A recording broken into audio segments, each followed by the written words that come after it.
Barbara Stanwyck was a survivor, without self-pity. She was born Ruby Stevens in Brooklyn, New York in 1907. Raised by an older sister who was forced at times to leave her in foster care, she never had it easy. Watching her on film, she knew how to take care of herself. Oh, excuse me. My hand shakes so when I'm around you. I've always felt there was an uncommon honesty in all her work. Listen, I don't play in any game unless it's on the up and up. Even when she's playing someone far removed from herself, she somehow shines through, and it is this we connect to. Befitting her upbringing, she often played the tough, determined woman who rose to the top by the force of her personality. Oh, yeah? But though her characters often resorted to tricks and manipulation, this was never true of her performances. The poised, independent presence she was known for often betrayed another side.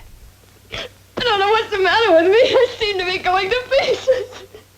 There was a vulnerability that, once revealed, always felt genuine. It was a vulnerability you could feel her trying to control, as if she didn't want the audience to have access to it, as if it came out against her will.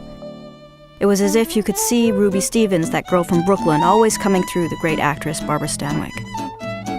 Her performances were deceptively casual.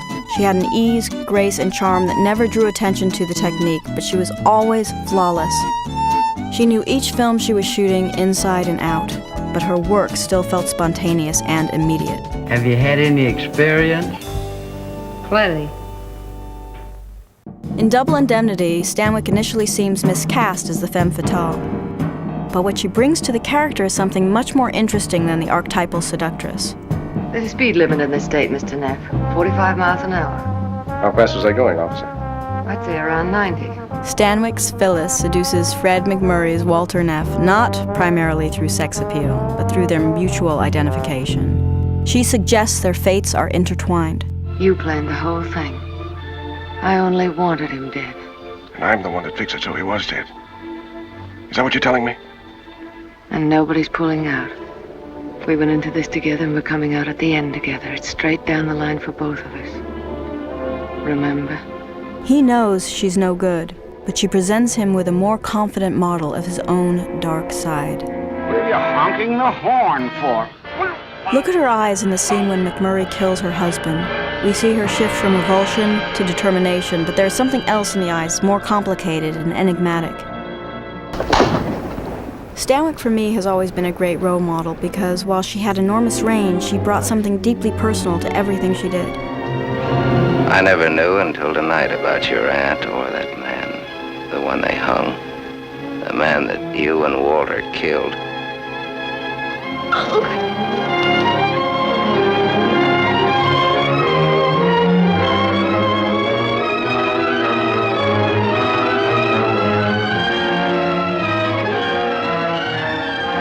She could bring sympathy to the most ruthless and nasty of her characters. Stanwyck could elevate potentially sentimental material like Stella Dallas with her strength and integrity. She also received the first of 4 Oscar nominations for this role. I wonder if I could clunk him on the head with this. Don't do that.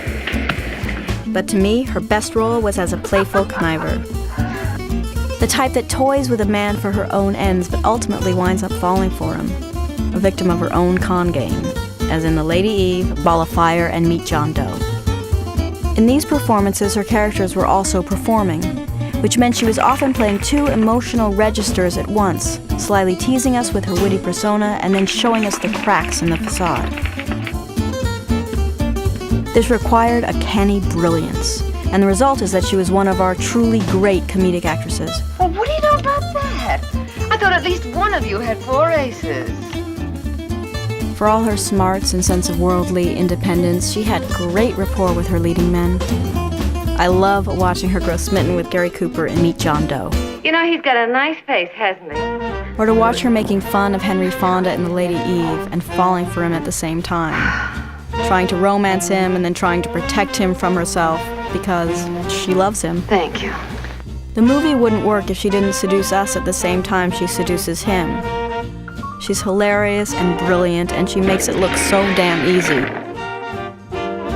As director Frank Capra said, who used her more than he did any other actress, when she turned it on, everything else stopped. For Turner Classic Movies, I'm Jennifer Jason Leigh.